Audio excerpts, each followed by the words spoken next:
That is very telling.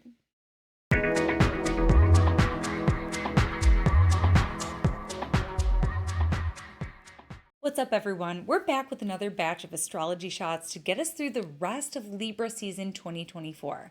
Now, where things are right now, we're coming hot off the eclipses, and the eclipses have done a number on us. I know that we're all feeling it to some degree. Many of us are. When I look around and I see the devastating impact of Hurricane Helene on the southern states here in the United States, my heart goes out to you. I know some people who were personally impacted by this. And my hope is that we can get the support and the infrastructural support to everyone who needs it as soon as possible. So my heart goes out to all of those impacted by this disaster.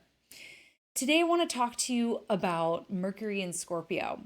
So Mercury is going to be entering Scorpio on October 13th, and it's only going to be here for a short while. Mercury's only going to be in Scorpio until November 2nd.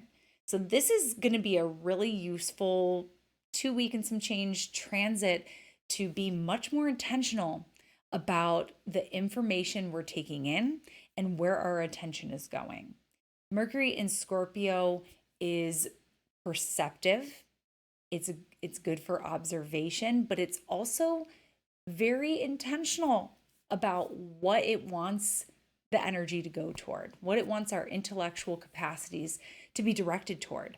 So Mercury being in a water sign right now, we might find that we're of fewer words. We might find that we're more contemplative, wanting to process things on a deeper, more personal level. Not everything needs to be blabbed about. Not everything needs to be regurgitated with Mercury and Scorpio. There's something valuable about sitting with the information.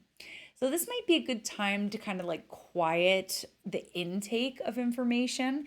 That's something that we often have to check in with ourselves about now that we live in the information age officially. Like we're constantly being bombarded with new material as you're sitting here on YouTube or Instagram right now watching me. So Mercury in Scorpio is just about like wanting to quiet some of that intake and be, again, more intentional about what's coming in and what that's doing for us, how that's serving us. So, this may be a really useful period to give some attention to that stack of books on your bedside table. As I'm looking at mine right now, this might be a good time to, instead of just like clicking on the TV at the end of the day, that you want to sit there and be more intentional about the books that you're reading, or maybe even clearing the mind and sitting on your meditation mat and wanting to just kind of still and quiet the mind. So Mercury isn't super busy while it's moving through Scorpio. We're going to have a little trine with Saturn on the 21st of October. That could be really useful for getting clear about something, for problem solving something, for understanding something, for concentrating on something.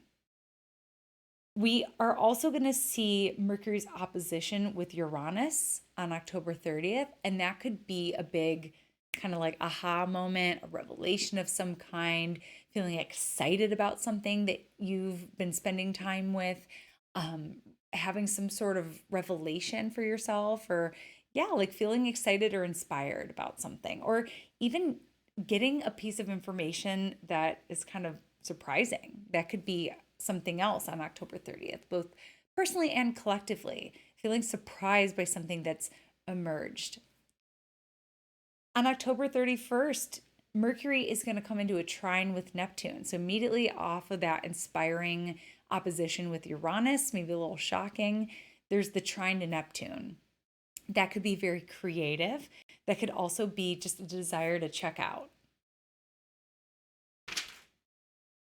Finally, Mercury is going to make a little sextile with Pluto and a trine with Mars. That's going to be on November 2nd.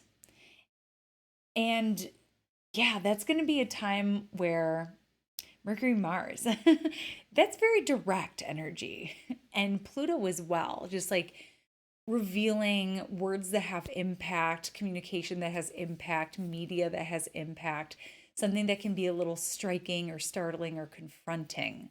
But it's good for getting to the point and being very direct. Like the words are not minced under that transit. So that's coming in on November 2nd, just before Mercury changes signs that same day. So that's a little bit about Mercury and Scorpio. Hopefully, this is inspiration for you to take more control over the intake of information. Again, Jupiter's in Gemini right now. We're being inundated.